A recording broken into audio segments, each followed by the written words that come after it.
Assalamualaikum warahmatullahi wabarakatuh. Bismillah walhamdulillah wal khairu wasyarru bi masyiatillah. Asyhadu an la ilaha illallah wahdahu la syarika lahu wa asyhadu anna sayyidana wa nabiyyana Muhammadan abduhu wa rasuluh. Allahumma salli wa sallim wa barik ala sayyidina wa habibina wa syafi'ina wa maulana Muhammadin al-fatihi lima ughliq wal khatimi lima sabaq nasiril haqqi bil haqqi wal hadi ila siratikal mustaqim wa ala alihi wa sahbihi haqqa qadrihi wa miqdarihi al-azim.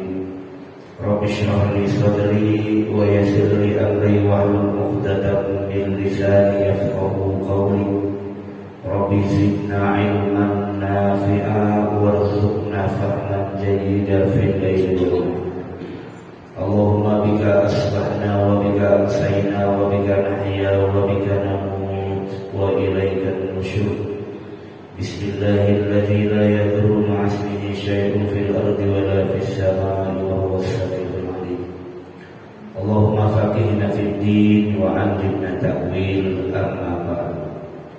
Faqad qala Allah ta'ala fi kitabihil karim, a'udzu billahi minasy syaithanir rajim. Bismillahirrahmanirrahim. Qul hal yastawil ladzina ya'lamun wal ladzina la ya'lamun.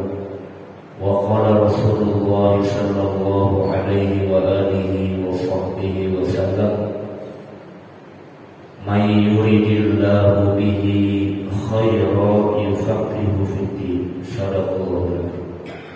Para jamaah sekalian, jamaah kajian Sabtu subuh Masjid Jami'ur Rahman yang insyaallah di subuh yang penuh dengan keberkahan ini, semoga rangkaian subuh kita berjamaah dilanjutkan dengan thalabul ilmi menjadi sebab Allah ampuni dosa-dosa kita di sisi Allah Subhanahu wa taala.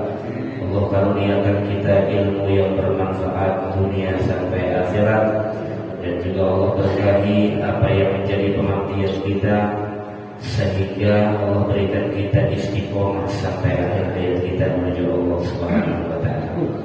Kita bersyukur kepada Allah bahwa kita masih diberikan sehat, panjang umur oleh Allah Subhanahu wa taala, sehingga kita bisa melaksanakan aktivitas rutinitas kita sebagaimana biasa. Wabil khusus yang orientasi dan tujuannya adalah at-ta'abbud ila Allah, beribadah kepada Allah. Salawat dan salam yang selalu kita lantunkan kepada junjungan alam Nabi besar Muhammad sallallahu alaihi wasallam. Para jamaah sekalian, mari kita awali ta'lim kita dengan membaca Ummul Quran suratul Fatihah. Semoga apa yang menjadi niat maksud kita datang dari rumah ke tempat yang paling dicintai Allah ini, yaitu masjid, dicatat oleh Allah sebagai nilai ibadah di sisi Allah Subhanahu wa taala. Segala hajat kita mudah-mudahan diijabah oleh Allah Subhanahu wa taala, dan juga duduknya kita fi majlisil ilm menjadi keberkahan buat hidup kita di sisi Allah Subhanahu wa taala. Ala hadhihi niyyah wa lawlinatin shalihah ila hadratin Nabi Mustafa Rasulullah sallallahu alaihi wasallam wa ala alihi wa sahbihi wa azwajihi wa dzurriyyatihi wa ahli baitihi al-kiram.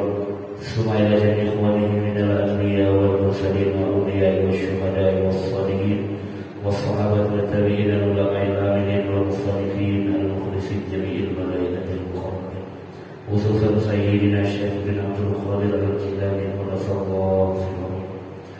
Ila jami'i walidina wa jami'i masyayikhina wa asatidina wa asatidatina wa jami'i ahli baitina zurriyyatina tullabina wa talibatina bi barakatihim syai'ulillahi lahum. Al-Fatihah.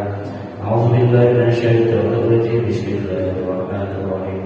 Alhamdulillahi rabbil alamin arrahmanir rahim maliki yaumiddin. Iyyaka na'budu wa iyyaka nasta'in ihdinas siratal mustaqim siratal ladzina an'amta 'alaihim ghairil maghdubi 'alaihim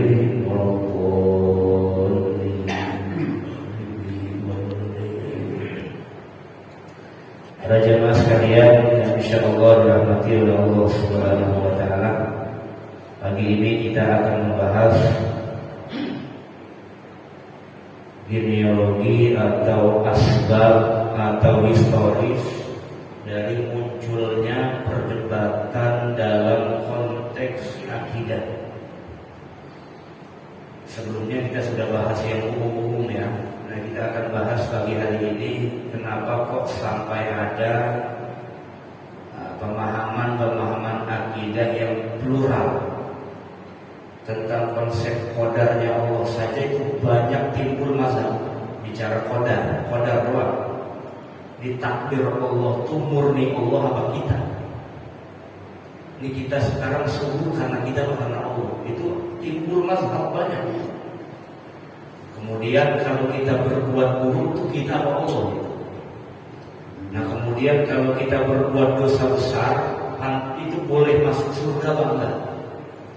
Karena ada kelompok yang gara-gara orang itu berbuat dosa besar mutlak kafir masuk neraka. Nah itu timbul banyak perdebatan, banyak khilafiyah, banyak terjadi sekte-sekte, kelompok-kelompok dalam sejarah perkembangan Islam. Ya, tumbuhnya Islam sejak awal dari mulai pasca terbunuhnya Sayyidina Utsman bin Affan atau Dzulnurain. Setelah itu kemudian Sayyidina Ali dan seterusnya. Itu sudah saya singgung secara umum, secara ijmal. Nah sekarang kita bahas tentang persoalan apa yang timbul di masa sahabat sehingga terjadi sekte-sekte itu. Ya. Kenapa ada Qadariyah, kenapa ada Jabariyah, kenapa ada tema apa yang dibahas? Saya nggak bahas masalah kenapa nama kelompoknya begitu, tapi yang akan kita bahas kenapa kok ada tema itu sampai diperdebatkan. Nah itu akan kita cari tahu kenapa kok tema-tema ini muncul di publik sehingga ini menjadi perdebatan sengit dan kemudian jadi kelompok-kelompok antara satu dengan yang lain menganggap bahwa dirinya fasik. Itu sangat intens sekali Pak di awal-awal masa abad Hijriah ya, paling tidak setelah meninggalnya Rasulullah SAW. Di sini disebutkan, saya merujuk dalam kitab Tarikhul Mazahib Imam Abu Zahra, salah satu mufti besar Mesir. Ya. Beliau mengatakan bahwa dulu kaum Muhajirin dan Ansor, Muhajirin itu yang hijrah dari Mekah ke Madinah, Ansor itu penduduk asli Madinah. Mereka mengikuti Rasulullah secara khidmah. Artinya ketika Rasulullah ada, para kaum Ansor dan Muhajirin pada saat itu selama didampingi oleh Rasulullah cenderung tidak pernah ada khilafiyah, tidak pernah ada perdebatan, tidak pernah ada persoalan-persoalan yang dipermasalahkan. Kenapa begitu?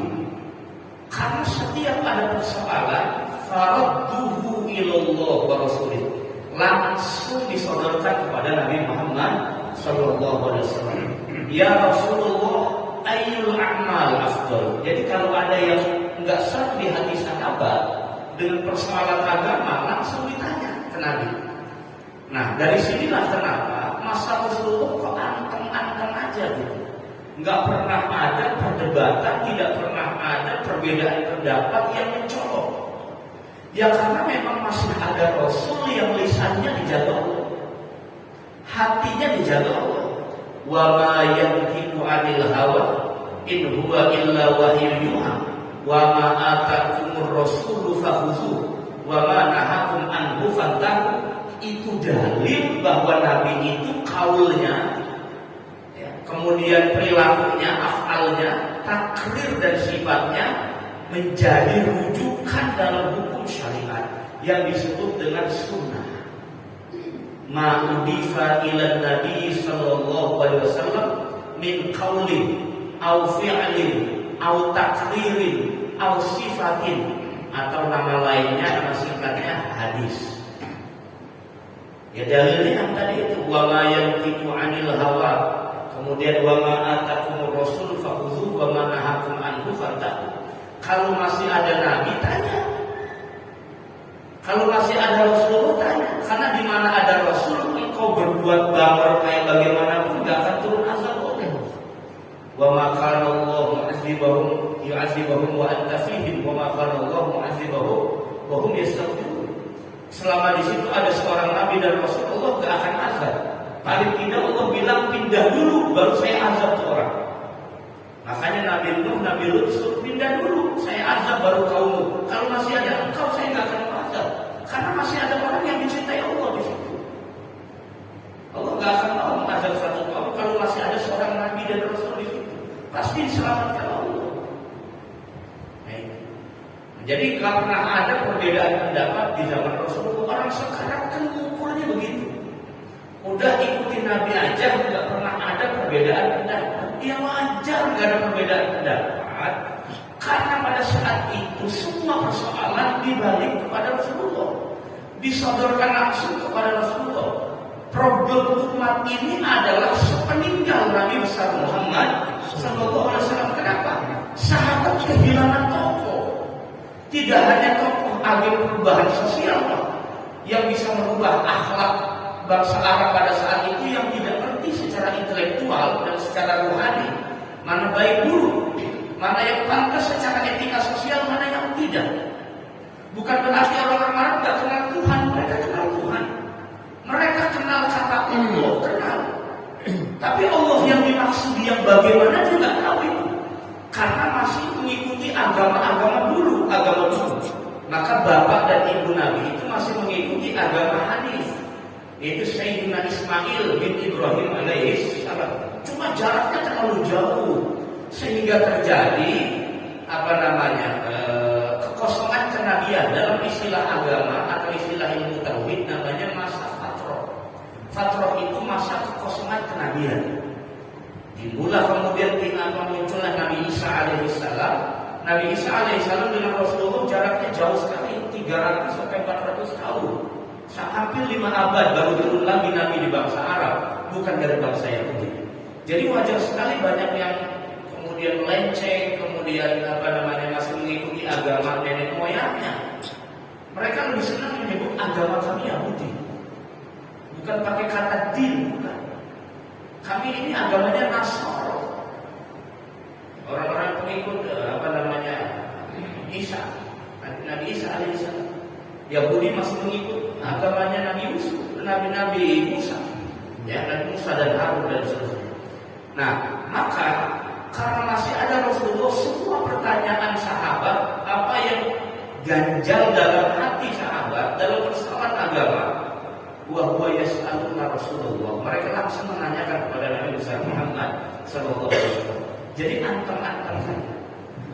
Ada pada saat itu Nabi pernah bertemu 2 orang sahabat sedang bicara tentang takdir.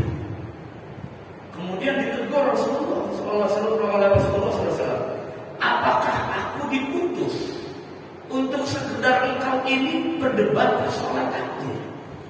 Nah, dalil ini kemudian dipakai oleh orang-orang saat ini bahwa kita tidak boleh bicara secara ilmiah tentang takdir. Bapak pernah dengar hadis yang bunyinya seperti ini, tafakkaru fi khalqillah wa la tafakkaru fi dzatillah. Berfikirlah tentang zat Allah, berfikirlah tentang ciptaan Allah, jangan berfikir tentang zat Allah. Ini ada 2 tafsir memahami hadis ini. Yang pertama, memang murni tidak boleh bicara zat Allah. Tafsir yang kedua, yang dilarang bicara zat Allah orang bodoh. Tapi orang-orang yang warasikhuna fil ilmi yaquluna amanna bi surat Al-Imran, orang-orang yang ulul albab itu orang yang kecermatan kedalaman ilmunya itu sampai dalam. Lub itu dalam bahasa Arab artinya sampai hati. Kecerdasannya di bawah rata-rata, di atas rata-rata, sehingga disebut sebagai lubul albab. Orang yang kecerdasannya itu luar biasa. Para ulama, mujtahid, mereka boleh bicara itu karena untuk wawasan ilmu, karena untuk mengembangkan keilmuan dalam agama. Bayangkan Pak, kalau semua dibatasi dalam agama, orang yang paham, yang punya kecerdasan dibatasi betul dalam beragama untuk berpikir, alangkah keringnya agama ini dengan ilmu. Kita pikir sekali aja deh, alangkah keringnya fikih kita, letter-let langsung dari hadis, susah. Untungnya Nabi dalam hadis lain mengatakan idza hakamal fajtahada fa'asaba. Itu sebetulnya pintu dibukakan oleh Nabi. Ayo umatku yang alim silakan ijtihad. Umatku yang alim silakan berijtihad. Silakan berpikir tentang agama ini secara mendalam. Kau perluas cakrawala keilmuan umat supaya nanti umat saya yang akhir-akhir itu bisa menikmati hasil kecerdasan umat-umat terdahulu. Dan itu terbukti sampai sekarang. Enggak usah jauh-jauh. Dimanapun majelis ilmu pasti kenal Imam Ghazali. Kok bisa? Karena hasil pikirannya, Pak. Bukan karena hasil cuma udah diam aja, gak usah berpikir macam-macam. Udah diam aja. Orang begini buru-buru terkenal. Kita tahu pinter kadang juga kita nggak tahu. Imam Ghazali itu julukannya Sayyidul Musannifin, penghulunya para ahli kitab, para penulis kitab. Sayyidul Musannifin, penghulunya para mu'allif, penulis kitab. Jadi orang yang ulama yang paling banyak menulis kitab ya saya Imam Ghazali. Imam Ghazali yang paling banyak sampai dengan sekarang kitabnya dipelajari, itu tanda barokah dari Allah Subhanahu wa taala. Bahkan kata Imam Abdul Hasan Asy-Syadzili, Bapak kalau doanya pengen cepat diijabah, sebut nama Imam Ghazali. Ini kenceng banget sama ulama. Jangan, memang kita cerdas. Ya orang dulu, orang sekarang ada laptop, ada apa aja nulis kitab kagak. Fasilitas sudah makin canggih kayak orang dulu. Imam Ghazali itu tangannya sakit, pakai cepat pelita doang dia tulis kitab. Orang sekarang bisa ngintip doang loh. Aneh. Imam Ghazali itu gak hafal habis. Imam Ghazali itu gak mahir hadis. Pantesan ilmunya kering berkah karena sebel adab dengan ulama dulu. Orang kita sekarang begitu, Pak. Bukan bercanda, emang fakta. Kalau saya pernah ketemu orang-orang yang begitu. Padahal belum belajar hadis satu semester itu, tapi berani ngomongin Imam Ghazali jelek-jelek. Bakar kitab Ihya. Saya bilang, daripada kitab Ihya yang dibakar, ente aja dibakar sekali. Lebih mulia mana? Anda dengan Imam Ghazali yang bapaknya bukan orang siapa-siapa, anaknya terkenal sejagat raya sampai sekarang. Lah kita udah bapak ustaz, anak kagak jadi lagi. Mau jadi apa? Gak ngikutin jalan orang tua, mau jadi apa? Fasilitas sudah ada, pondok pesantren sudah banyak, guru banyak banget, sampai datang lagi gurunya. Bukan murid ke rumah guru, masih geblek aja kagak bisa ngaji, kan parah ini. Baca Quran masih belum bisa, baca Fatihah masih belepotan. Kalau orang dulu Pak, berkilo-kilo datang ke rumah guru. Imam Bukhari itu 1000 gurunya. Berkilo-kilo jalan letih. Abdurrahman Al-Mahdi, salah satu murid Imam Syafi'i, itu tinggalnya di Mekah. Tinggalnya di Mekah. Imam Syafi'i ke Irak, dia datang ke Irak. Itu kan nggak begitu. Udah nggak begitu ngomongnya sebatu lagi. Oh, pantesan untuk ilmu lama-lama belum kita sembuh. Kenapa? Emang yang kita cari apa sih, Pak? Perfect, ilmu banyak. Bukan itu yang kita cari, Pak. Yang kita cari ini kita duduk di majelis ilmu, Allah kasih berkah. Begitu nggak, Bu? Yang penting ilmunya barokah. Ini kasar kita pagi keluar pagi pada subuh kita udah kerja, Pak. Bahkan pulang larut malam yang kita cari apa? Duit. Duit nggak dibawa ke kubur, Pak. Kita ini orang beragama, yang kita cari cuma satu. Ya Allah, keringat saya untuk keluarga, keringat saya untuk anak, semoga jadi berkah buat saya sekeluarga. Itu yang kita cari. Kalau orang beragama pasti itu tujuan utamanya. Bukan sekedar duit, bukan sekedar pintar, bukan sekedar intelektual. Buat apa pintar, dokter, profesor, tapi gak ada keberkahan, kering ilmunya dengan manfaat. Maka kita meskipun belajar bertahun-tahun, Pak, itu tetap disuruh berdoa oleh guru-guru kita. Allahumma anfa'na bima 'allamtana wa 'allimna ma yanfa'una. Kalau sudah keberkahan, maka orang semakin berilmu semakin bijak, bukan semakin merasa paling benar dari yang lain. Bukan nyala-nyalain orang lain. Kalau benerin orang yang bodoh silakan. Benerin orang yang salah dalam beragama silakan. Tapi kalau cuma nyalain orang yang beda paham, itu ilmunya salah, keselio itu ilmunya. Keselio.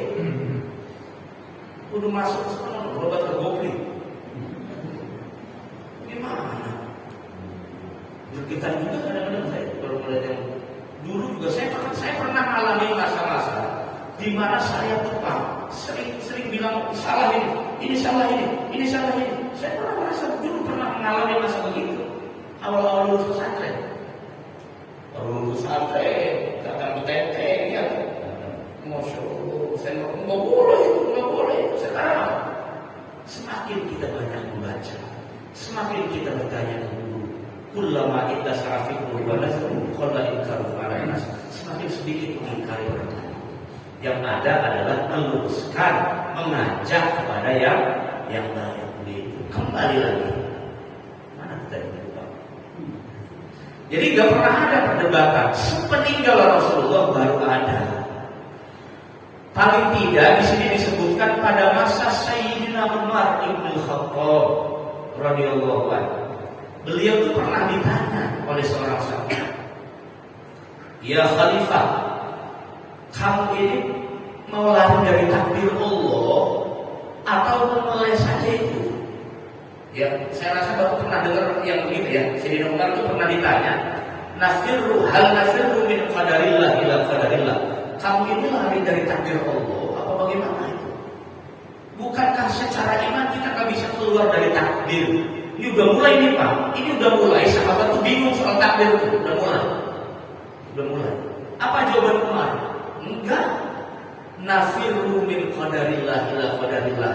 Saya cuma pengen pindah dari takdir Allah yang sekarang ke takdir Allah di tempat lain. Bukan berarti Sayyidina Umar bilang manusia itu bisa keluar dari takdir. Bukan. Takdir itu harus diusahakan. Jangan cuma gara-gara udah semua ini udah ditakdirkan oleh Allah, ya udah anteng aja, nggak bakal punya duit. Coba deh, di rumah aja jomblo, nggak kerja, kagak punya duit Pak. Sekalipun dia punya duit sekoper, atau beli mobil atau apa nggak pernah kerja, gitu ya. Itu tetangganya stop melihat ini. Duit dari mana ini orang? Rasa gue aja pergi pagi pulang sore beli mobil. Begitu. Paling alternatif udah setuju ngepet kayak gitu. Masa lilin malamnya kayak ini, anaknya suruh jaga kayak begitu, paling begitu. Jadi takdir Allah tuh harus dicari. Saya pengen jadi orang baik ya Allah, diem aja gak pernah ke masjid. Loh, itu namanya tulul amal, panjang aman. Kalau pengen jadi orang baik, rajin jamaah, ya datang ke masjid. Kayaknya ribet dah, naik sendal doang sih. Bukan naik motor, bukan ribet. Ya datang, usahakan takdir Allah yang baik itu. Allah nggak kasih cuma-cuma, Pak. Enak aja. Hidup Allah yang kasih, nafas Allah yang kasih. Soal berbuat baik aja kudu ditendang dulu kata Allah. Ini mah kalau bahasa Allah, kudu ditendang di demak dulu. Ya cari dong. Datang ke masjid, cari dulu biar jadi orang pintar, biar ibadah karena ilmu. Lo kudu diem aja begini doa gitu. Terus jadi alim atau langsung itu doa ya Allah begini terus duit satu koper turun itu pakai utang dulu di NTPI. Ya cuma sekarang nggak ada begitu, kesugihan tuh ada, nggak ada begitu. Gandai uang aja ditangkap polisi itu. Siapa dulu Pak yang gandai uang belum? Kanjeng Dimas. Kanjeng Dimas sama. Kalau sekarang kadang-kadang aneh-aneh aja. Jadi antara orang yang taat sama yang tidak yang melenceng itu beda tipis sekarang. Nyaru-nyarunya begitu. Benar aja kan yang kita pertanyakan sebelumnya tentang asa itu. Jadi dia khutbah Jumat ya perempuan. Benar-benar aja. Jadi orang sekarang ini makin stres. Kenapa? Karena bergurunya begitu. Masya Allah. Dan dia merasa dia begitu benar. Kalau itu bukan benar itu mah nyungsep yang begitu bukan benar namanya. Di mana dalilnya, di mana kaidahnya, di mana tata caranya dari Rasulullah Sallallahu Alaihi Wasallam. Tapi banyak yang saya bingung tuh Pak. Kenapa kok di Indonesia orang model begitu masih ada yang ikut? Indonesia ini negara aneh-aneh unik gitu ya. Udah tahu yang begitu diikutin lagi. Ya Allah, Rabbi, dapat aja lagi pengikutnya, laku aja lakunya bapaknya bisa ngaji nih. Pulang aku Nabi dan punya pengikut kan. Habis kayaknya di Indonesia mah apa aja ada pengikutnya si aneh siapa? Bingung begitu ya. Ya Allah, Rabbi, waliyadzubillah, kita jagalah akidah kita. Ya. Nah, mulailah timbul persoalan takdir. Apakah takdir Allah itu mesti diupayakan dan murni upaya kita? Atau takdir Allah itu murni Allah? Kita ini gak punya apa-apa. Nah itu muncullah nanti paham-paham yang seperti misalnya dalam konteks perang sivil antara Sayyidina Ali dengan Muawiyah bin Abi Sufyan. Muawiyah ini nanti jadi dinasti Umayyah. Bapak kalau pernah dengar, Bapak Ibu kalau pernah dengar ada dinasti Umayyah awal-awal 8 Hijriah. Itu pengikutnya Sayyidina Muawiyah bin Abi Sufyan. Dilanjutkan oleh anak-anaknya namanya Yazid bin Muawiyah yang membunuh Sayyidina Husain bin Ali bin Abi Thalib. Pak, ini murni politik, ya, murni politik. Jadi kalau ada yang bilang khilafah itu khilafah adalah jalan keluar umat Islam saat ini, bukan siapa? Ente baca sejarah mana ada? Sejarah membuktikan kok yang namanya dinasti itu sama, anak bunuh bapak biar naik tahta, itu biasa ya Pak, itu aja lebih. Siapa yang berbeda sama Pak Harto besok kalah itu. Ya, artis siapa tuh Pak Eva Arnas lakinya sampai sekarang hilang nggak tahu binatangnya di mana. Musuhnya Pak Harto. Sama seperti itu zaman dulu juga sama, anak bunuh bapak supaya naik tahta jadi khalifah, sama begitu. Namanya politik itu pasti nggak mungkin lurus saja. Tapi kan dia Arab, terus dari Arab membunuh dibenarkan. Kata siapa? Kita ini jangan terlalu fanatik Arab loh. Nabi kita betul orang Arab. Tapi jangan cuma gara-gara fanatik Arab yang jelek dari Arab dibenerin. Bagaimana? Nabi juga gak benerin kok. Mereka tuh cuma ngomongnya doang bahasa Arab, paham Nabi Sorok juga kagak. Kalau saya pernah ngomong masuk taksi orang Arab asli, belum di situ dia. Kalau ngomong bahasa Arabnya gak becus, Nabi Soroknya berantakan. Berarti kan bodoh kagak ngaji itu. Kepentingan orang kita mau bonggong kagak sekolah cuma mengambil paket C. Paket C kagak sekolah kagak, nanti dia pakai C langsung ujian lulus lagi, kuliah lagi. Lulus pondok rambutnya segini, tapi pintar Nabi Sorok. Kalau orang ditanya lebih bagus mana orang bisa bahasa Inggris, bahasa Arab, bukan karena saya suka bahasa Arab, terus saya belain bahasa Arab, enggak. Bayangkan Pak, kok bisa huruf segundul itu diharokatin? Coba deh, benar lagi. Itu nalarnya bagaimana itu? Kok bisa yang dibacanya jadi bisa bedain? Harusnya bacanya yukrim bukan yakro. Itu bedanya bagaimana itu? Kadang-kadang dalam bahasa Arab Pak, ada yang bentuknya kata-kata makna. Itu dalam bahasa Arab artinya bisa makna, bisa mufti, bisa mubni. Kok bisa tepat artinya? Kalau bukan orang cerdas. Maka kata Umar bin Khattab, belajarlah bahasa Arab, itu bisa bikin otakmu cerdas. Li'annaha tusabbihul maqam.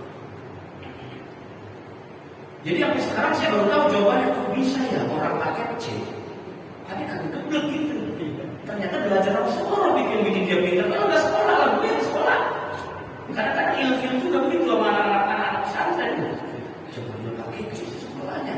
Tapi itu bisa. Nggak ngaji maroki, ngaji waris. Jadi pintar gitu, apalagi masalah harta. Kalau nggak pakai seperti itu. Masalah harta. Itu pintarnya, cerdasnya tuh anak-anak pesantren. Jangan dibilang anak pesantren buangan, bukan. Anak terbelakang.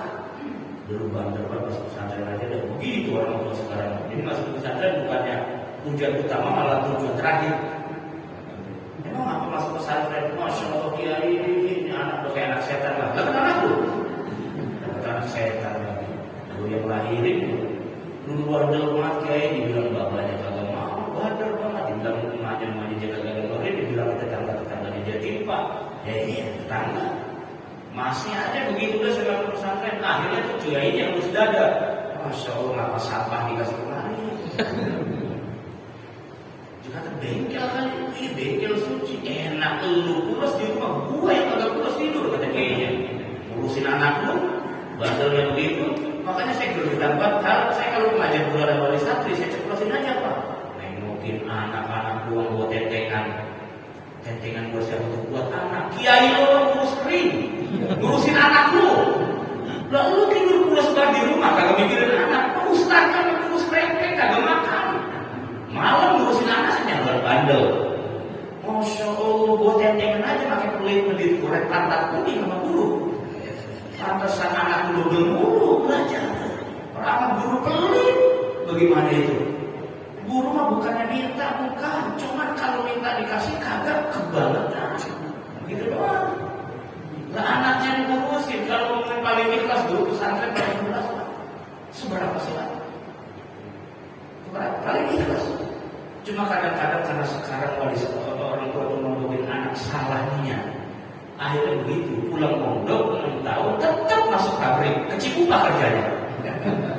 Bodoh.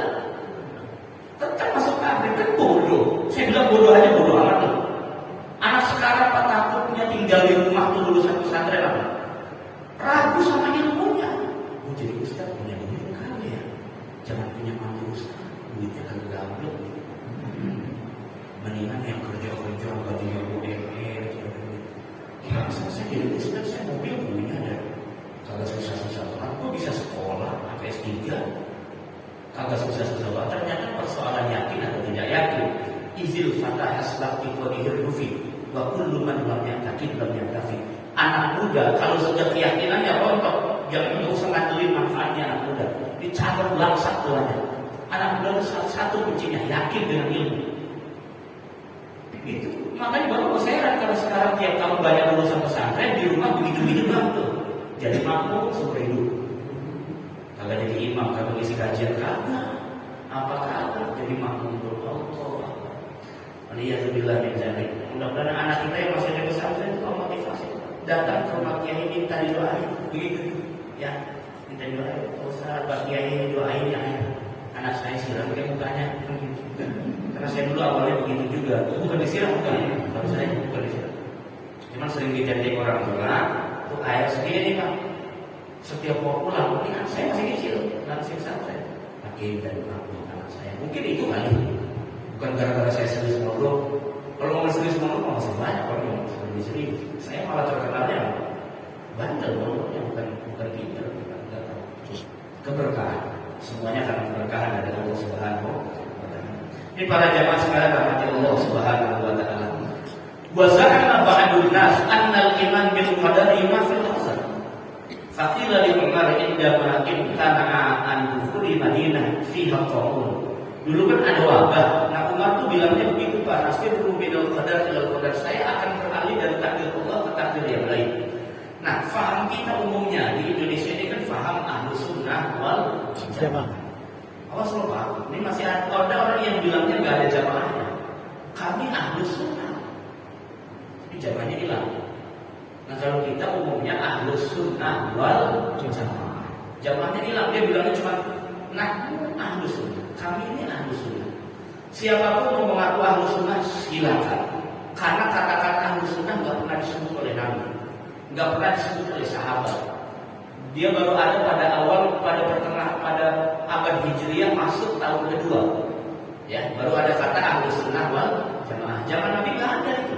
Nabi cuma bilang ma ana alaihi wa ashabi. Orang yang paling baik nanti di akhirat adalah orang yang mengikuti aku, berarti Ahlus Sunnah tuh mengikuti sunnah Nabi. Wa alama ana alaihi wa ashabi, dan mengikuti sunnahnya sahabatku, berarti ikuti jumhur jamaah para sahabat. Begitu. Karena kadang-kadang orang sekarang bilangnya ikut Nabi doang, sahabat jangan. Katanya sahabat banyak beda pendapat, ikuti Nabi juga beda-beda.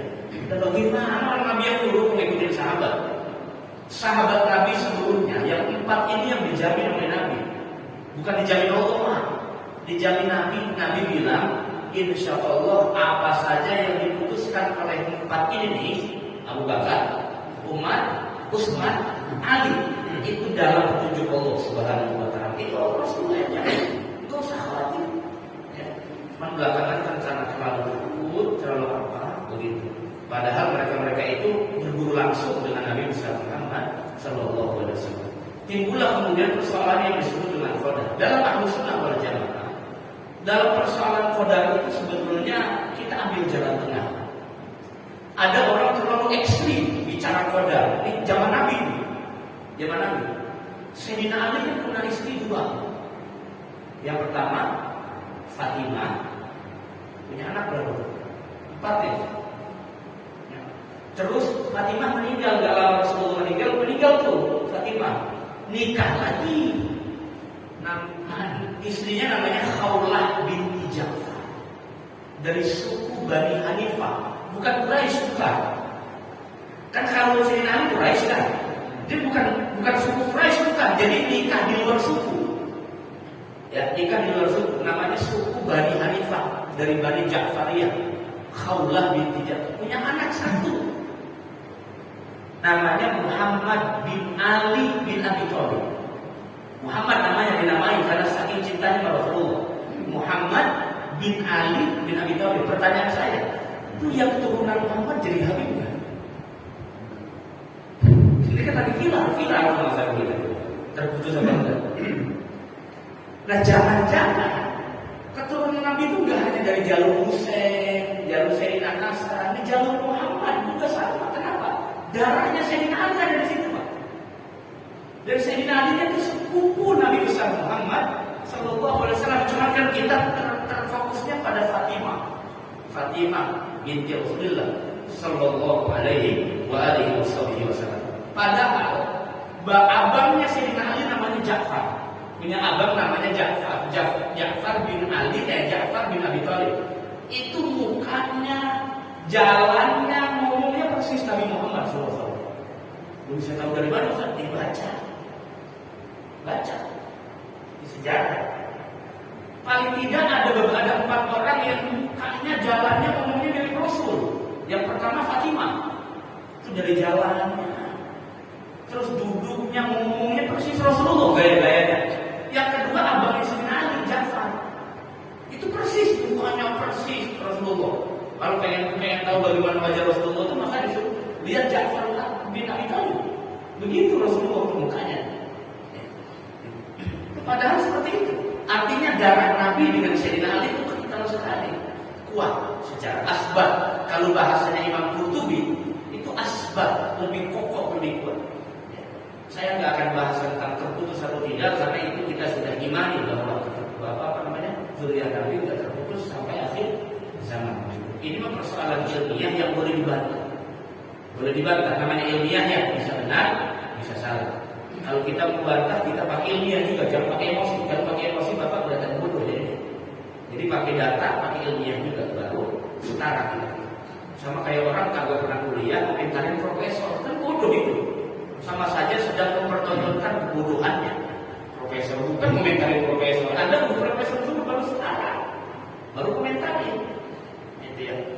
Nah, maka pada saat masa-masa itu muncullah majelis ilmu di Madinah yang dipimpin oleh Muhammad bin Ali bin Abi Thalib. Punya murid 2, satu namanya Ghailan ad-Dimashqi, yang kedua Ma'bad al-Juhani. Ini 2 muridnya anak Sayyidina Ali yang disebut pengikutnya Al-Hanafiyah, Muhammad bin Al-Hanafiyah. Barulah mengajarkan tentang tauhid, tentang akidah. Maka dikatakan anak Sayyidina Ali dari Fatimah itu sibuk politik, jadi khalifah, jadi apa. Tapi anak Sayyidina Ali dari Khawlah binti Ja'far itu nggak sibuk politik, sibuk mengajar ilmu. Nah, nanti cikal bakal timbulnya ilmu tauhid, timbulnya ilmu ushul fikih itu dari anak Sayyidina Ali, dari bini kedua namanya Muhammad bin Al-Hanafiyah. Embrionya dari mereka. Karena Sayyidina Hasan dan Husain itu nggak sempat punya waktu untuk ngajar, karena perdebatan khalifah pada saat itu keras. Akhirnya Sayyidina Hasan dibunuh, diracun, gitu kan? Mati meninggal diracun. Sayyidina Husain dipenggal di Karbala. Makanya orang-orang Syiah itu kalau memperingati hari kematian Sayyidina Husain, dirinya, nyakitin dirinya. Itu kalau Syiah yang parah ya. Kalau Syiah yang biasa-biasa aja memang enggak. Itu yang parah sampai segitu. Saking fanatiknya dengan Sayyidina Ali itu begitu Syiah. Lah kita juga sama, cinta Sayyidina Ali, cuman enggak kayak mereka, enggak kayak Syiah. Syiah itu berlebihan. Ya. Fanatiknya berlebihan dengan Sayyidina Ali kalau mau. Apalagi yang lebih fatal itu dianggap Sayyidina Ali Nabi yang benar, Nabi Muhammad itu salah ngasih wahyu. Harusnya ngasih wahyunya kepada Sayyidina Ali, kepada Nabi Muhammad. Itu Syiah yang lebih besar. Lebih parah itu. Nah itu. Di para jamaah sekalian, Ini pula faham yang disebut dengan faham qadariyah. Ini kata anak-anak muridnya Muhammad bin Hanafiyah, apa katanya? Semua yang kita lakukan, kita ke majelis ilmu, kita ngaji, kita belajar, kita kerja, murni usaha kita, bukan Allah. Murni usaha kita, bukan Allah. Allah cuma kasih rezekinya doang. Karena bagi qadariyah Allah wajib ngasih rezeki, itu wajib bahasanya. Nah sekarang saya tanya nih Bapak yang udah ngaji sifat 20, emang benar Allah wajib ngasih kita rezeki Pak? Nah, ngaji sifat 20 wujud, kidam, bang, sampai banyak orang yang sebelumnya. Kayaknya paham banget kalau begini. Allah wajib nggak ngasih kita sehat. Ini kita ke dokter, ke klinik, Inang Sari. Terus kalau kita berobat wajib Allah nyembuhin, wajib nggak Pak? Oh ya, wajib nggak Pak? Enggak, oke, besok udah sembuh kayaknya. Ya kalau secara iman nggak ada yang wajib bagi Allah, nggak ada yang wajib. Masa Allah? Kalau ada yang wajib, siapa yang wajibin Allah? Semua terserah Allah. Itu bahasanya bahasa yang idza arada syai'an ayyakula lahu kun fayakun. Terus wa huwa yakhluqu ma ya'lamu yakhluqu ma yasha'u wa yakhtar. Allah menciptakan dia sama Allah. Enggak ada motivasi dari manusia. Terus gara-gara sekarang kita doa, terus Allah sampai terenyuh hatinya, sampai dirinya ya Allah. Ini kayaknya doa Allah semangat. Saya jawab. Berarti Allah termotivasi sama makhluk itu. Enggak boleh itu gitu. Berarti Allah kalah sama makhluk. Ya terserah Allah, murni keadilan Allah. Kalau kita berobat sembuh, namanya fadl karunia dari Allah. Kalau ternyata berobat 3 kali kagak sembuh, pernah nggak? Lo pernah kok saya ke klinik Minang saya pindah ke Banjar, klinik Banjar. Banjar, malah harganya beda jauh lagi. Terus pindah lagi ke tempat yang lain, agak sembuh juga. Sembuhnya di alternatif, bukan di medis. Ya terserah Allah mau nyembuhinnya kapan. Ada orang kadang-kadang baru ke dokter doang udah sembuh Pak, belum berobat, baru ke dokter doang udah sembuh. Karena udah takut sama jarum. Sembuh belum diobati, buat jarum. Sembuh dia. Baru begitu doang. Nah itulah kadang-kadang cuma karunia Allah. Kalau kagak sembuh namanya adilnya Allah. Kenapa adil? Supaya orang beriman paham. Karena semua yang terjadi di alam semesta bukan paksaan, tapi pure itu dari Allah dengan iradahnya Allah Subhanahu wa ta'ala. Enggak ada paksaan nih. Masa orang ada hidupnya sehat mulu, lalu dikasih sakit, adilnya Allah begitu. Ada orang di jalan selamat mulu, ya ada juga kagak selamatnya. Tapi kan saya udah baca doa, kok kagak selamat? Ya biar hidup lu seimbang lah begitu. Biar ente benar dikata manusia gitu loh. Yang namanya manusia bisa celaka, bisa enggak. Cuma dari hidup ente enggak celaka, lu malaikat ente. Jadi kadang-kadang ada juga kita udah baca doa, tetap jatuh dari motor, adilnya Allah gitu. Ini maka nggak disumpahin lagi. Masa gue udah doa, malaikat udah apa ini? Sampai jangan cuma begitu ya Allah. Ya bukan begitu, maksudnya biar kita sama-sama paham bahwa tidak selama orang hidup itu sehat masih sakit, dan tidak selama orang sakit terus masih dikasih sehat. Tidak semua orang punya duit pasti enggak ada juga enggak berduit ada. Ada juga orang makan kenyang, ada juga kagak kenyang. Makan kenyang kalau di warteg, makan kagak kenyang kalau lagi ada undangan di hotel. Nambah pasti 2 piring belum kenyang. Karena beda loh.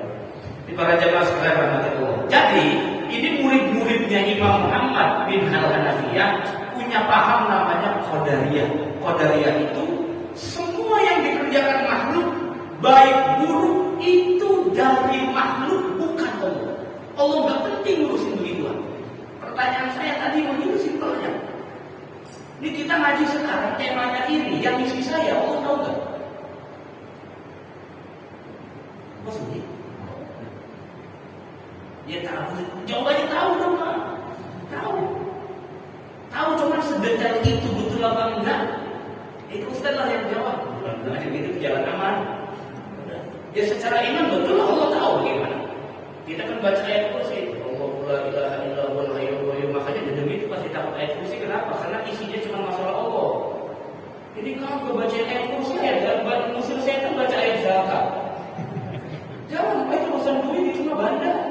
Bacanya ayat yang mengandung keesaan Allah berguru baca. Panusan kagak mana yang dibaca bukan surat Al-Rahman, surat tanah dibaca. Makin doyan. Para jamaah sekalian rahmati Allah, timbullah Ahlus Sunnah wal Jamaah. Nah, Qadariyah ini kemudian jadi paham namanya Mu'tazilah. Baru pernah dengar? Ya. Qadariyah itu Qadariyah udah nggak laku nih. Udah nggak laku, timbul namanya Mu'tazilah. Kata jadi ini nama barunya. Barulah timbul paham begini Pak, dalam Mu'tazilah ini begini nih. Allah wajib memasukkan orang yang beriman dan beramal soleh ke surga. Allah kalau Allah memasukkan orang beriman dan beramal soleh ke neraka, berarti Allah zalim. Jadi mereka tuh masih ada statement Allah tuh bisa saja zalim gitu. Makanya Mu'tazilah itu disebut liberal. Faham yang mu'attilah, yang liberal. Terlalu berani berstatement tentang Allah, bahwa Allah wajib kasih kita rezeki, wajib masukin kita ke surga. Nah, orang Ahlus Sunnah nggak begitu. Timbullah kemudian Ahlus Sunnah wal Jamaah, Imam Asy'ari dan seterusnya, barulah mulai diselesaikan sebetulnya bagaimana persoalan qada Allah ini. Dulu zaman Muawiyah, takdir Allah itu murni dari Allah. Zaman Muawiyah tuh, jadi sebelum Qadariyah Jabariyah dulu tuh, zaman Muawiyah bin Abi Sufyan. Jadi bapak membaik buruk apa saja semua dari Allah, kita ibarat wayang aja ngikutin begitu, wayang dipainin aja gitu. Kalau begitu kan kita nggak berhak masuk neraka, karena semua dari Allah. Kita bisa protes di akhirat, dibantah oleh Qadariyah. Kata siapa? Ente berbuat buruk itu karena ente, kata Qadariyah. Qadariyah dibantah lagi oleh pengikutnya Imam Abul Hasan Al-Asy'ari. Itulah nanti yang disebut dengan Ahlus Sunnah wal Jamaah. Kata Imam Abul Hasan Al-Asy'ari, qadar Allah itu secara otoritas benar dari Allah, murni mutlak dari Allah. Tapi manusia itu diberikan Allah upaya. Upaya itu artinya mengusahakan bagaimana takdir Allah itu bisa terwujud. Dalam bahasa ilmu namanya kasab. Pernah dengar? Laha ma kasabat wa 'alaiha ma kasabat. Dalilnya Imam Asy'ari simpel.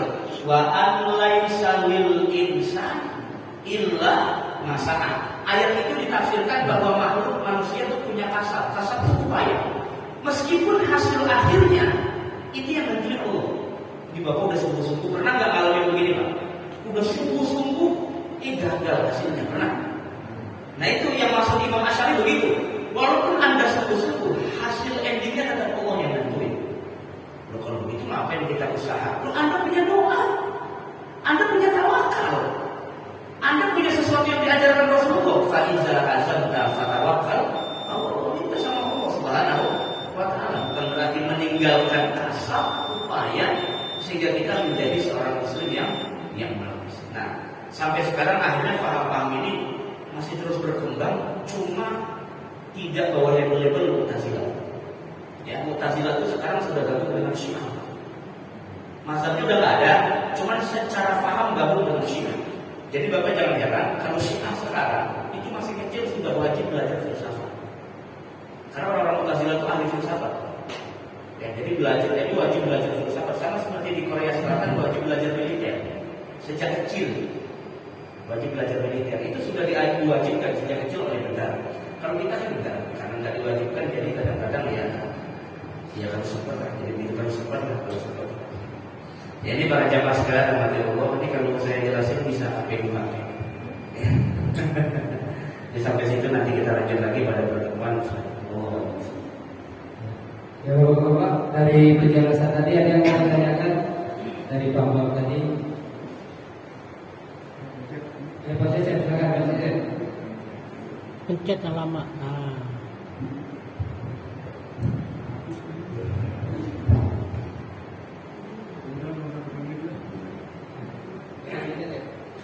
Assalamualaikum warahmatullahi wabarakatuh. Mohon maaf, Anda juga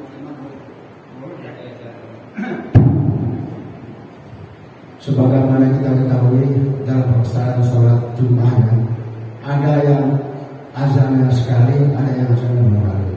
Namun ini adalah bukan suatu pertanyaan yang perlu dipermasalahkan. karena adalah perwira adalah rahmatan lil alamin. Namun adalah yang jadi masalah Pak, kalau azan 2 kali kita diberi kesempatan untuk sholat sunnah, apalagi ini sunnahnya sholat wakaf ya, yang sangat baik. Namun kalau azannya sekali kita tidak diberi kesempatan untuk sholat. Jadi pertanyaannya, bagaimana cara kita mensikapi ya? Kalau kita mau aja, sedangkan kalau kita khotib berada di luar kan diharamkan, jangan untuk melakukan kegiatan apapun. Jadi pertanyaan saya, ini maaf ibu-ibu, ini terkait buat laki-laki ya, karena ibu-ibu kan gak diwajibkan sholat Jumat ya. Jadi mohon maaf. Jadi bagaimana caranya mensikapi kalau saya misalnya pengen melakukan sholat sunnah Jumat? Ya, sekali ya. Demikian, terima kasih. Wassalamualaikum warahmatullahi wabarakatuh. Di sini dua satu. Azannya dua. Ya. Saya kadang-kadang kasih masukan di masjid yang menggunakan azan nggak salah karena azan sekali itu zaman Rasulullah. Kalau sekarang tuh azan yang kedua.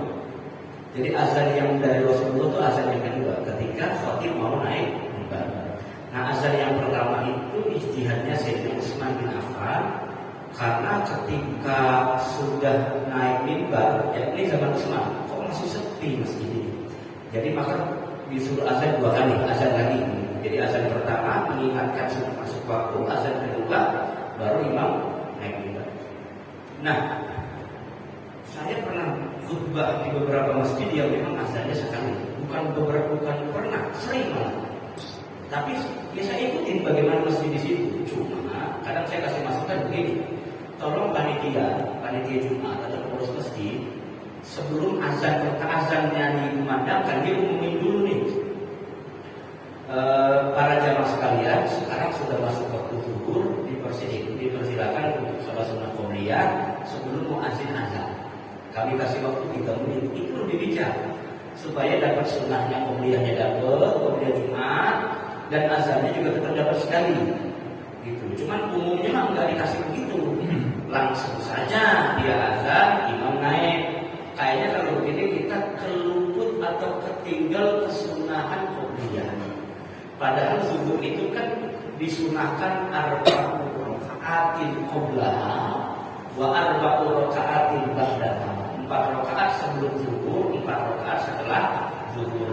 Wah, ini tasawuf. Kalau pengen diringkas, maka ambil yang paling muakkad. Jika 4 rakaat disunahkan sebelum zuhur, anggap saja kalau Jumat jadi qobliyah Jumat, karena masuknya hari Jumat. Maka ambil yang paling muakkad 2 rakaat. Kalau Bapak mau simpel saja, digabung 4 rakaat 1 salam. Pernah dengar? Qobliyah asar itu Bapak bisa jamak 4 rakaat 1 salam. Ya. Menurut Imam Romli boleh, menurut Imam Ibnu Hajar nggak boleh. Saya kasih contoh simpel lagi dah. Ya, jadi opsinya begitu aja. Opsinya kasih tahu panitia atau apa itu kasih masukan aja. Karena nggak mungkin di masjid itu semuanya ikut yang azan satu. Pasti juga ada yang mampir, ada yang dekat rumahnya di situ, tapi dia ikut azan yang 2, dia mendapat sholat qobliyah. Maka kasih masukan seperti itu. Yang kedua, kalau memangnya kagak keduman lagi. Kalau memang kagak keburu, kagak kebagian sholat qobliyah, Bapak sholatnya nanti di ba'diyah. Ini triknya begini nih. Ini boleh Ustaz? Boleh. Apa boleh? Nanti setelah khutbah, sholat Jumat beres, kan Bapak kagak punya waktu sholat qobliyah tadi karena khatib udah mulai ngomong. Kalau udah mulai ngomong kan Bapak boleh melakukan yang sunnah, dengerin. Nanti Bapak sholatnya di akhir. Karena Bapak kan udah biasa qobliyah nih. Gara-gara saya sholat di masjid yang azannya 1 nih, saya jadi kagak qobliyah nih. Bapak kodok nanti setelah Jumat. Boleh dikodok. Bahkan Imam Romli bilang jamak sekalian ba'diyah 4 rakaat. Satu-satu. Jamak. Emang boleh Ustaz? Boleh. Saya ngomong bukan ada-ada Pak. Ada kitabnya, ayolah rumah saya. Ada dalilnya. Ada dalilnya. Kalau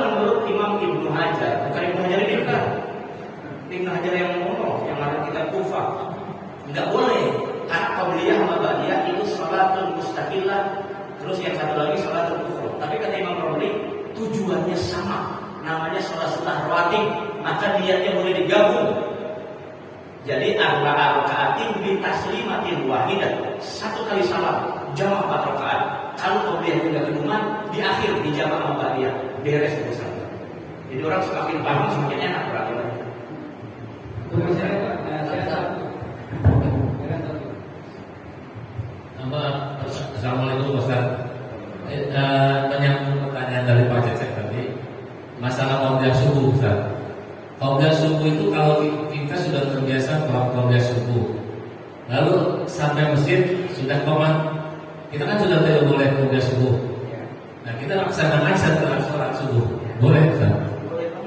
Boleh. Jadi setelah sholat subuh kita sholat qobliyah subuh. Ya boleh. Ya masih. Kalau saya boleh dulu, nanti dulu saya jawab boleh dulu kan keliru lagi. Biasanya begini penyakitnya nih. Boleh bagi yang sering dawam sholat sunnah fajar. Kalau yang jarang-jarang sholat sunnah fajar melakukan rukun, dianjurkan mengkodok sholat sunnah fajar bagi orang yang dawam. Yang tidak dawam ngapain kodok? Sholat jarang-jarang jadi kodok lagi. Sholat sunnah dosa. Ini bagi yang dalam di kodok boleh. Alternatifnya 2. Satu, bapak baca tasbih sebagai pengganti. Ada juga ulama yang begitu. Cuman afdolnya tetap fi'il, ngelakuin sholat. Lakuin aja sholat setelah sholat subuh. Niat kodoan. Usolli sunnatal fajri kodoan. Begitu jadi. Ustaz kagak boleh ada sholat setelah subuh. Nah ini ngopinya baru dekat rumah, nggak belum jauh. Kata siapa?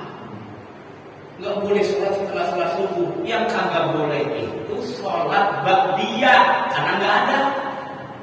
Tapi kalau sholat kodok, ini isanya aja bablas nih isanya nih orang. Karena dia pengen dapat jamaah subuh, kan nggak harusnya mah isya dulu baru subuh. Isya dulu kodok isya baru subuh. Kagak keduman waktunya, ya udah isya subuh dulu berjamaah, habis itu kodok isyanya. Boleh kalau kodok mah. Kodok mah nggak ada waktu haram, kapan aja boleh. Nggak ada waktu haram buat kodok. Kodok apa aja Ustaz? Mau kodok wajib, kodok sunnah tetap boleh. Waktu subuh boleh, waktu setelah asar boleh. Sholat jenazah aja boleh. Boleh nggak sholat jenazah di subuh? Boleh. Ini kalau orang nggak boleh kan itu waktu haram Ustaz. Iya haram kalau sholatnya sholat mutlak. Sholat sunnah mutlak, apalagi sholat sunnah ba'diyah bid'ah. Karena nggak ada qobliyah ba'diyah subuh. Tapi kalau untuk boleh bagi yang sering qobliyah subuh. Kalau yang kagak nggak usah ulang-ulang.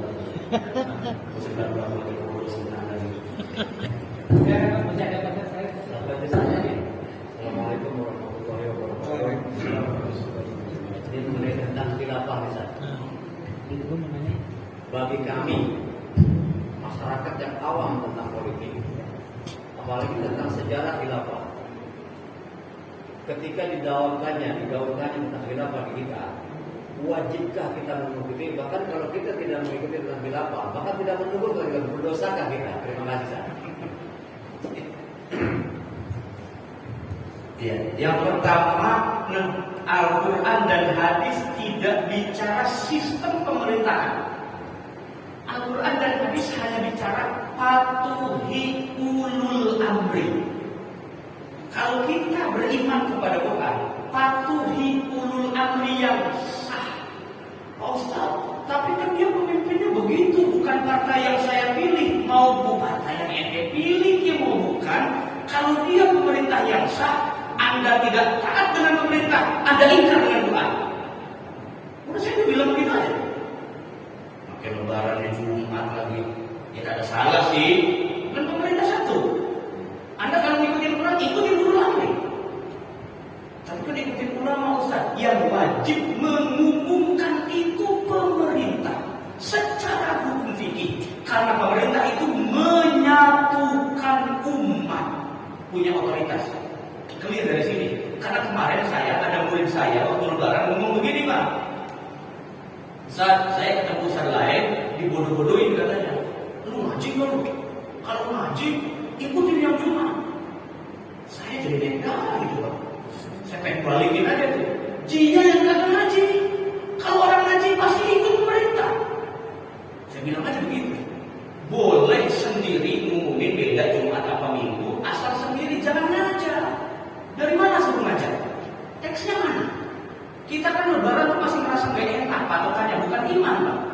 Emang apa Jumat? Ya, orang cuma pengennya buru-buru makan. Nah, jadi lebaran itu dasarnya karena syahwat bukan iman. Ente kapan lebaran duluan? Kagak enak kan? Di suatu kiri sepuh kita diajar. Oh berarti lebaran karena kagak enak? Iya. Nah, jadi lama-lama begelnya tetap. Oh, karena kagak enak. Ibadah karena kagak enak. Nawaitunya bukan karena betul-betul pakai ilmu. Anda berbeda dengan guru, bukan berarti Anda membangkang guru. Ingat, Imam Syafi'i berbeda dengan Imam Malik.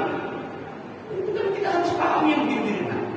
Jadi agama hanya memberitahu persoalan patuh libul amri. Yang kedua, membicara tentang hukum-hukumnya. Tidak bicara sistem. Apakah sistem presidensil yang paling utama? Sistem demokrasi? Sistem syuro? Saya sebutkan saja lah. Di Quran itu paling tidak menyebutkan sistem hukumnya satu adalah adil. Yang kedua, syuro musyawarah. Pertanyaan saya, adil dan musyawarah ada nggak di Pancasila? Ada. Yang pernah sekolah, musyawarah dan keadilan ada nggak di isi Pancasila? Ada. Bertentangan dengan syariat? Kalau ada orang sekarang bicara syariat itu gugur, bertentangan dengan syariat, kuduhnya kudu. Kudu masih bilang aja begitu. Bapak jangan pernah terusik sama orang yang mengatakan Pancasila itu ikut setan. Justru dia yang ikut setan memecah belah umat. Mbah Hashim Asy'ari sejak awal sudah punya planning. Nanti negara ini akan terpecah jadi bangsa-bangsa. Maka Anda kalau ibadah mau aman, kalau Anda maju mau tentram kayak di Indonesia, lindungi negara Anda. Jangan mau dihasut, jangan mau bubar. Kita bisa ibadah karena negara aman. Kita bisa ngaji tenang karena negara aman. Cintai negara ini, jangan terpancing pecah belah. Begitu wasiatnya Habibur Syekh. Loh kita orang sekarang paham khilafah kagak? Jika gara-gara ada hadis al-khilafah ala min haji nubuwah, Anda paham asbab nggak dalam hadis? Hadis itu konteksnya apa paham nggak? Dan di Quran di hadis itu bicara sistem pemerintahan itu yang mana? Sebutin depan saya. Mana? Di Quran cuma bicara syuro, di Quran cuma bicara adalah, di Quran cuma bicara kesetaraan sosial. Dan itu semua ada dalam 5 butir Pancasila. Karena 5 butir Pancasila itu sebelum diumumkan minta nasihat dulu ke Habib Ali Kuitan, ke ulama. Enggak sembarangan. Makanya orang sekarang yang baru masuk dari luar negeri kemari Jakarta Pancasila dikata sistem pemerintah Indonesia sistem setan. Kata siapa? Sebelum diumumkan 5 Pancasila, 5 dasar Pancasila ini minta nasihat dulu ke Habib Ali. Gimana ya Habib? Udah proklamasi. Gimana ya Syekh? Gimana ya? Saya tolong minta fatwa dong ya Kiai supaya memotivasi bangsa Indonesia ini untuk membela negaranya. Apa kata Mbah Hashim? Ubul waton binal iman. Fatwa saya itu ambil untuk membakar semangat bangsa supaya mereka membela negaranya masing-masing. Orang sekarang malah terpecah belah mau digituin loh. Jadi tidak mengikuti ajakan khilafah yang sekarang digembur-gemburkan ini disebut tahrim, tidak berdosa, bahkan sunnah menolak. Ini fatwa saya, bukan fatwa ulama. Sunnah menolak ajakan, fardu ain menolak ajakan. Kenapa? Kita bangsa Indonesia yang lahir di sini, Pak. Bapak tidak berdosa cuma gara-gara Bapak di sini berhukum dengan hukum undang-undang dan KUHP. Bapak nggak akan ditanya di akhirat. Karena agama nggak pernah menentukan hukuman apa, cuma membicarakan kisos, membicarakan hudud, tapi tidak ada kewajiban menerapkan dalam sistem negara. Nggak ada. Cari yang maslahat. Nabi juga paham. Inna likulli insanin amalahu. Setiap manusia punya amal dan tradisinya masing-masing. Tinggal bagaimana hukuman itu diterapkan, hukum itu diterapkan. Yang penting ada musyawarah, ada keadilan, kesetaraan sosial, sama di mata hukum. Beres. Kita mengikuti ajaran Rasulullah SAW. Cukup Ustaz, ada waktu yang Al-Fatihah. Alhamdulillah minasyaitonir rajim. Bismillahirrahmanirrahim. Alhamdulillahirabbil alamin arrahmanirrahim maliki yaumiddin iyyaka na'budu wa iyyaka nasta'in ihdinas siratal mustaqim siratal ladzina an'amta 'alaihim ghairil maghdubi 'alaihim waladdallin. Amin. Allahumma bihaqqil Fatihah bisil Fatihah wa karamatil Fatihah. Allahumma fa'alna bima 'allamtana wa 'allimna ma yanfa'una wa zidna ilma. Allahumma zidna fahma nabiyyina wa mursalina wal malaikatil muqarrabin. Allahumma ij'al jam'ana hadza jam'an marhuma wa tafarruqana min ba'dihi tafarruqan ma'suma wa la taj'al bina wa la fina wa la bainana syaqiyyan wa la mahruma bi rahmatika ya arhamar rahimin. Rabbana atina fid dunya hasanah wa fil akhirati hasanah wa qina adzabannar. Wa sallallahu ala sayyidina Muhammadin wa ala alihi wa sahbihi wasallam. Walhamdulillahi